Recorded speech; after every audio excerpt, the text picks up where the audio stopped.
we got to give credit where it's due. The Biden administration making some actually great moves in terms of oil. Let's put this up there on the screen. So that we had that plan of Skanda Amarnath. He's that economist over at Employ America on our show several months ago, talking about how the Biden administration could use the Strategic Petroleum Reserve to use fixed price contracts, which could provide flexibility to energy markets. So yesterday, the Biden administration actually did exactly that.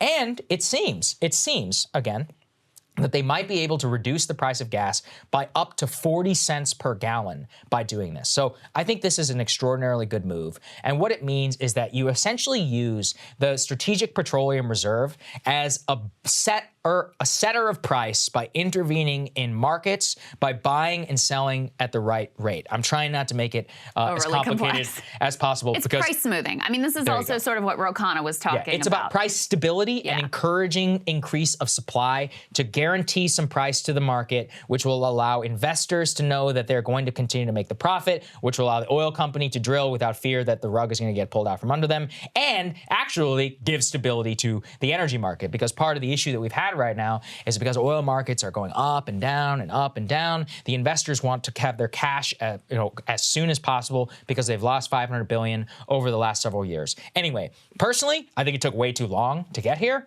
It's July 28th. Gas prices have been high for a year. Russia invaded Ukraine, several months ago. But, don't let the perfect be the enemy of the good. I think that the fact that they have the CHIPS Act, which is very likely to pass sometime today through the House or sometime this week in the House of Representatives, and then actually doing something like this is actually the type of action which, listen, could boost their chances in the midterms. And we were like, what's happening here with the Democrats? Right. Chips. Now we actually get some good moves on gas. The Joe Manchin thing seemed to have happened in secret, like overnight, and was actually just happening. So maybe they lit a fire under their ass because they knew the midterms are coming. Maybe they saw some generic bounce in the polling from Roe versus Wade. I personally still think they're going to lose, but hey, you're doing something, and I will always celebrate government actually doing something if it's a good action. And it seems to be in this one. This is the exact type of creative thinking the administration should have employed from day one. And while I criticize the hell out of them for doing nothing, this is still a very good move in the right direction. I think it's a good thing. Yeah, I do too. I mean, this is, again, what I like about this is it shows that they are listening to outside economists. Ro Khanna published that op-ed in the New York Times that got a lot of attention that we talked to him about on this show. And so while the mechanics here seem a little bit complex, basically you're using the power of the government to guarantee a set price level for producers so that they feel like, okay, we can invest, we have predictability about what the price is going to be, we can sell this to the government at this set fixed rate. And it also helps to ensure, because they're intervening in the markets, to stabilize prices for consumers as well. There's a lot more technical details in there that I recommend if you go and look at Skanda's Twitter thread. He lays out some of the more technical specifics, but that was the way that I could wrap my head around it. So listen, I mean, we're ones to give credit where it's due. Are there a lot more things I'd like to see him do? 100%. Is this like, a new FDR or anything? No, but they're at least getting back to trying to do something and not just coming up with excuses, feigning impotence, making sure, just spending all their time basically saying, well, sorry, I know things suck, but there's not really anything we can do about it. So you have chips, you have this SPR price moving,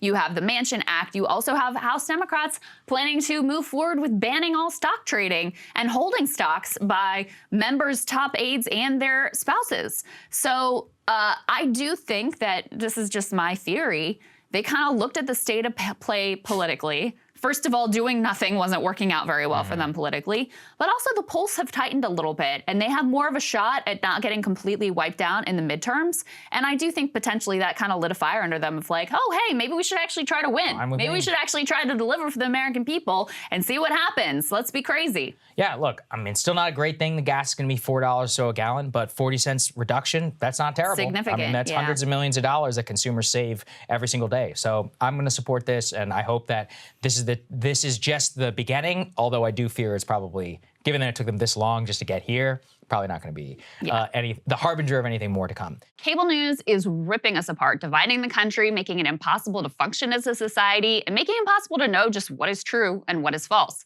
But the good news is they are failing and they know it. That is why we're building something new, a new mainstream, a healthier one, something more trustworthy, something that we are going to need in one of the most pivotal times in American history. We are building up here for the midterms, for the upcoming presidential election, but we need your help. So if you can help us out by becoming a premium member today at breakingpoints.com, we're trying to change America for the better and the entire world. So what are you waiting for, guys? Go to breakingpoints.com and sign up and help us build a new mainstream.